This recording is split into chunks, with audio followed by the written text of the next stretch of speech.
love stories so people get lost, get crazy, and enjoy oriented entertainment. Wow.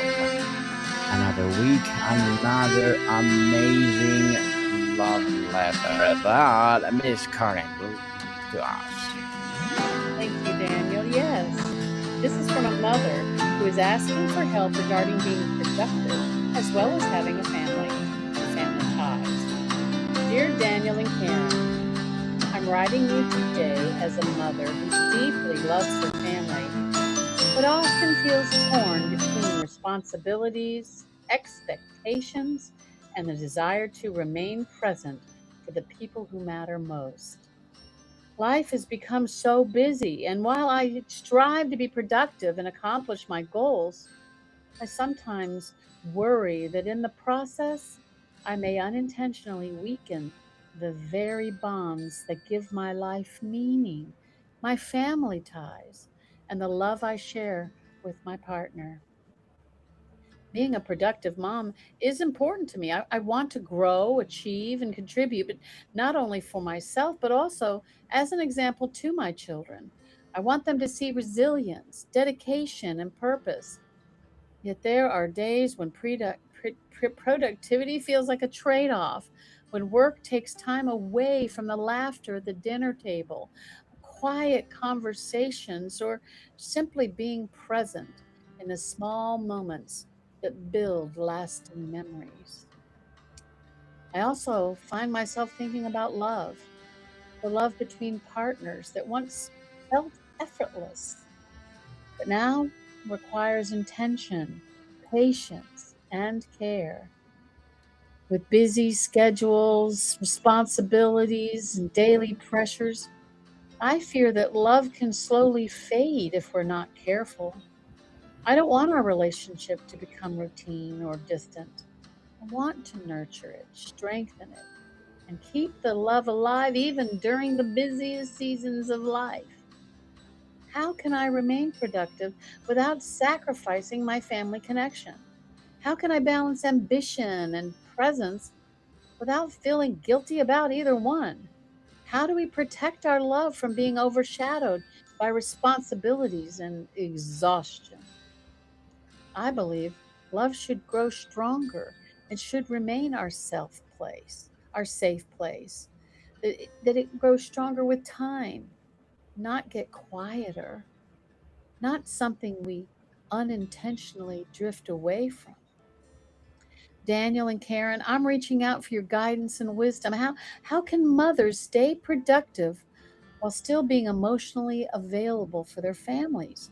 What habits or practices help couples maintain closeness even when life becomes overwhelming?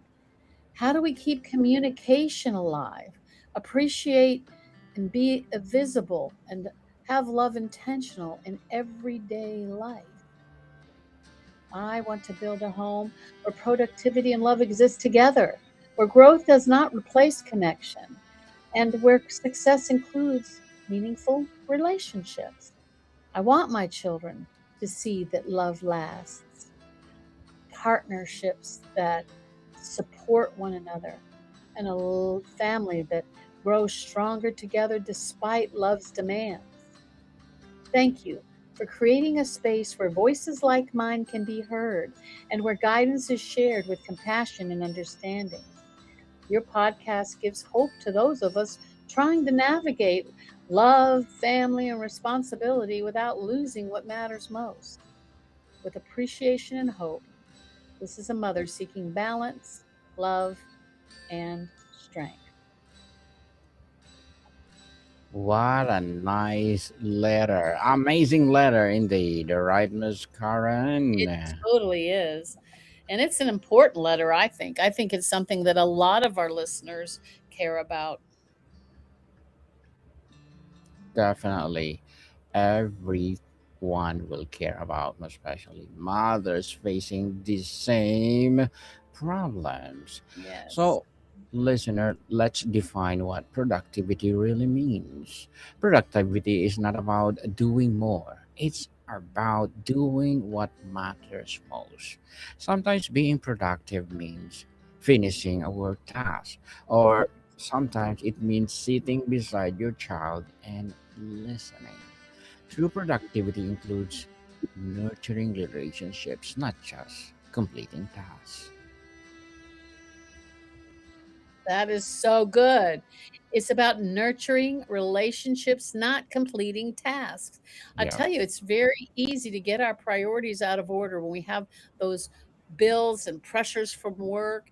And we really love maybe what we're doing and work, but we love our family too. And it can feel like we're split down the middle and there's not enough in either place because the family demands can overlap with work and the work demands can overlap with family. And so this is a very good question. How do we balance this and keep our love fresh with our in our marriages? So this question has caused me to really pray. And I don't know any mom in this day and age that hasn't experienced this kind of question and this kind of issue. And to be honest, it's that kind of conflict that drove me to get to know God better because I couldn't do it on my own. I wasn't as self-sufficient and independent as I wanted to think I was, because the truth is raising a family is a full-time job. And I don't think Yeah. there's one that's more that you where you're able to produce more than bringing up the next generation in love and nurturing. It becomes important. And I think sometimes some of us have to ask the question, how much do I need to work? How much money do I need to make? How much time can I really spare from nurturing my children? How much? Yes, that's the big question. How much, people? Well said, Miss Karen. And listener, schedule family time like important meeting. If work gets a place on your calendar, your family deserve one too. Protect family dinners, weekend conversations, or a bedtime routines as non-negotiable time. These small, consistent moments build strong emotional bonds and focus on quality over quantity. You may not always have long hours to spend with your family, but meaningful minutes matter. A focused conversation, a shared laugh, or a simple check in can strengthen relationship more than hours of distracted presence. Ooh, that's really good, Daniel. Disruptive presence. So there is that balance, and that's exactly what you're talking about, Daniel, is this balance. And if you know that you have to work, you have to create the income. Maybe you're even a single parent, but the point is that you can't not work and you still need to be able to put into the time into your family is picking those priorities. And you also can ask for help because we don't live on an island. We live in community, and there are people that can help us if we're not close to our blood relatives, our family. What about our church family? What about friendships that can help maybe pick up a child from school, or take them to a ballet lesson, or a ball practice if we're involved in our work? So there's ways to reach out, and these are the kind of things that when I felt that overwhelm and turned to God, I said, "Show me." And he just said, "Ask for help." And it was a pride thing maybe that he was breaking through in my life. Okay, God, I admit I need help. I can't do this without help. And I promise you, he hears that prayer and he will provide the help that you need to bring the balance between work and family. Yes, people, if you need help, please ask God for help for sure. Well, He will give you the prayer that you are longing for. And of course, communicate your goals with your partner. Share your ambitions and responsibility with each other. When partners understand each other pressures, they become teammates instead of feeling neglected. Open communication prevents misunderstandings and strengthens love. And of course, listener, practice daily appreciation. Be grateful of what you had. Never underestimate the power of saying thank you and I appreciate you. Small words of appreciation can keep love alive and prevent emotional distance from growing. That's good. And I know one thing that helped me was creating a works chart for the house and the family. So Yes. you and your partner can work on this together, and depending on the ages of your family, making the jobs and responsibilities age appropriate, but everybody gets to check off their list, and so it's not one person having to do everything one way or the other, but you're working as a family together. And so meal times can be that kind of joining together, not one person does all. And and our family was the one who prepared the dinner, didn't have to do the dishes. So it didn't always work out that way, but that was one of the things that you knew, that if the meal was provided for you, you were going to help clean it up. And so that helped break down some of the chores that way. And laundry, dividing the chores up, even little ones can carry clothes to the laundry room. So there's ways that we can all contribute, and maybe sometimes you don't even realize what a good help your own family can be in doing all these things. I know for me and my husband, we found out early on that I'm not really good at yard care. I love flowers and I love a beautiful lawn, but it is not my gifting to do it. And it's not his gifting to cook. I like to cook. And he he knows how to do the dishes real well. So we learned what jobs to divide up, to share the responsibilities at home, so that not one person, everything fell on one person. And that, I think that's something that, listener, you could really work on, is getting rid of that overwhelm and bringing the family into it. Okay, tell them how you feel. Say, I want to spend more time with you. I want to have more quality time that Daniel's talking about. That we can work together. That it's something that we can strive to find, to make these great memories. That this isn't a season of stress, but a season of bonding. Seasons of bonding, yes. Well done, Miss Karen. Set boundaries between work and home. And listener, create a clear lines between work time and family time. When you're with your family, try to be fully present. Boundaries protect relationship and prevent burnout as well. And embrace the imperfection. You do not have to be perfect mom or perfect father, perfect partner, or perfect professional. Accepting imperfection reduces stress and allows more room for joy and connection. Daniel, that's so true. And you started this conversation off talking about the definition of productivity, and I think that may be something that you could look into, listeners. Is just, what is productivity, and what is my expectation of productivity, and how can I not understand how important my jobs are at home as far as being productive? If my children are happy and healthy and provided for, wow, that's a huge accomplishment. That is amazing productivity. And productivity doesn't just mean working outside the home. So it's something that we can really look at our own priorities. And I know for me, journaling has been one of the things that's kept me thoughtful and kept things in line. Is I just write down my thoughts every day, and what went well, what didn't go so well, where we need work. But boy, having God in your corner to understand that you have the one that knows us, that knows our situation, our partner, knows our children, knows what's best for them. He gave those particular children to you. My husband is a landscaper and an artist and musician. I'm an artist and filmmaker. I mean, we are not rocket scientists. He didn't give us rocket scientist kids, okay? He gave you the one. He gave us who are also musicians and writers and singers and songwriters. So he didn't give us children that weren't appropriate to us. He gave you children that are appropriate for you. And if it's something that you see, that this gifting that you have in your workplace is something in some of your children, maybe you can draw them into some of the skills that you are doing and needed, and work in as your job.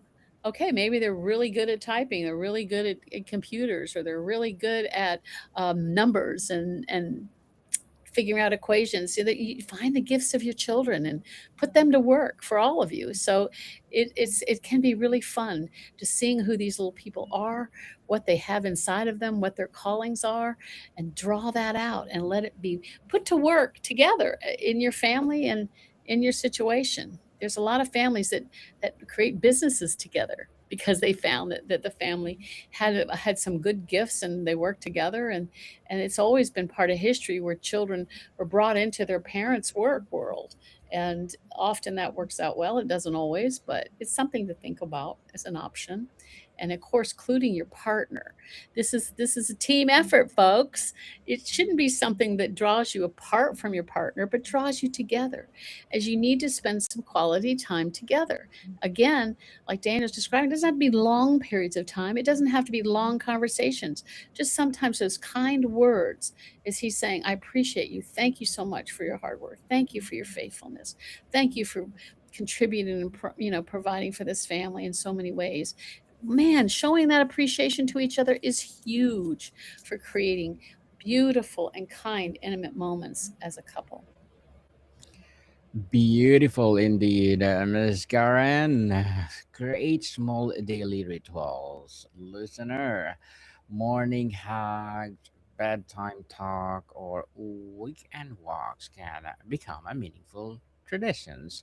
These simple rituals help maintain closeness even during busy seasons. And of course, prioritize emotional presence. Being emotionally available is just as important as being physical presence. Listen, ask questions, and show genuine interest in your family's thoughts and feelings. That's really good. Genuine interest. And that means getting off of your device. Hello.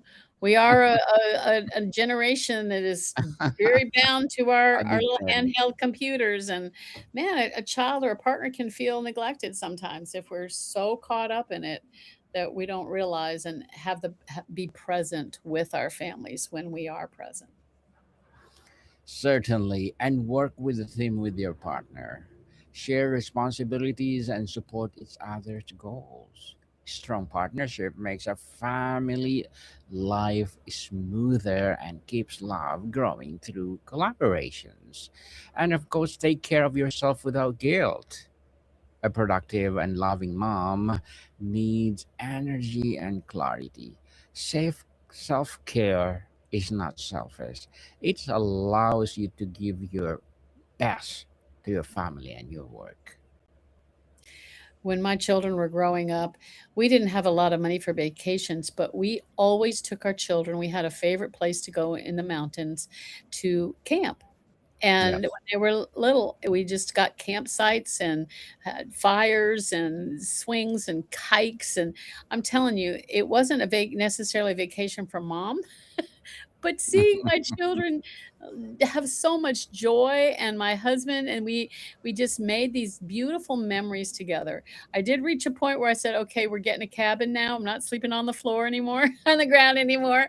As I got older, I had children in my 40s, so I was getting older, and I said, now we're getting a cabin. And they still enjoyed it every bit as much. And these we had other families that would go with us, or family.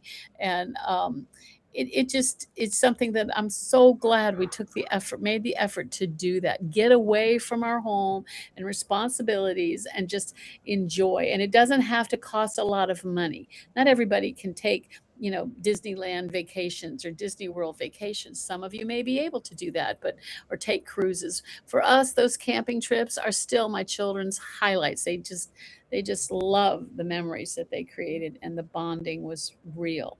So take time for each other. Go to parks, on weekends when everybody's off. Do something fun. Go to church together. Have some community that involves everybody together. And you can create friendships, you can create, community and bonds that will last a lifetime. Well, celebrate small wins together, because celebrate achievements, big or small, as a family. This builds encouragement, strengthens unity, and reminds everyone that success is shared. And of course, protect your relationship from routine and make time for each other beyond parenting responsibilities. Even simple conversations or shared moments can help maintain intimacy and connection. That's beautiful. And if your children are doing sports or they're doing something that has a performance, make that a priority. They will remember if Yes. you came to their games. They will remember if you watched them do things. These are things that children just want their parents to be part of. And it's not always possible, but if you can't find somebody that loves them too, that can go, make sure that they know that they're seen and all of their efforts are mattering too. And of course, be fully present in the moment. Put down distractions, as Miss Karen talking about your phones, watching TVs, or whatever, what you're doing. Spending time with loved ones. Presence communicates love more than words ever could. And remember why you started. At the heart of everything is love. Love your family, your partner, and the life you are building together. Let the love guide your decisions, and it will help you balance productivity and connection without losing what matters most. Yes, and I hope this mom that wrote us the letter heard our hearts, that you are loved and you are seen and you are known as putting everything you are and have into your work and to your family. And just remember, God loves you and He's with you, and He tenderly watches over you and your children, as the scriptures say. So receive that love, receive that encouragement, and try to let loose of things that aren't don't need to be in your wheelhouse, and keep your focus on what's the most important things, like Daniel's saying, what enhances our love as a family and what enhances my ability to get enough sleep to be a good worker when I'm at work, and put everything there too. So as Daniel's describing, take care of yourself too. Take care of yourself. Yes, and thank you for sending that letter to us, listener. Because being a productive mom does not mean sacrificing love or family ties. With intention, communication, and consistent small actions, productivity and deep family connection can grow together. When love is nurtured daily, it does not vanish. It strengthens, evolves, and becomes the foundation that supports both family and personal growth. So, Miss Karen, would you like to plug in something? Yes, Mr. Daniel, a podcaster extraordinaire. I get to do at least 4 podcasts with him, including love letters, but also Bible Verses 101. We have parenting, positive parenting, and we have a new one we're starting called Homeschooling 101 and motivation. So these are all wonderful podcasts that Mr. Daniel is responsible for producing. So watch them. Please support us. Yes, people support us because we're live every Saturday with Miss Karen to all those 5 podcasts that we will do sooner or later. Motivation 1 will be part of my daily routine with Miss Karen for sure. And please do support us because we are making our episodes bigger, better, and bolder for every season of our the podcast. So, Miss Karen, thank you so much for your time. Oh, my pleasure, Daniel. Thank you. And remember, listeners, we love you. God bless you. Maricon people, see you soon.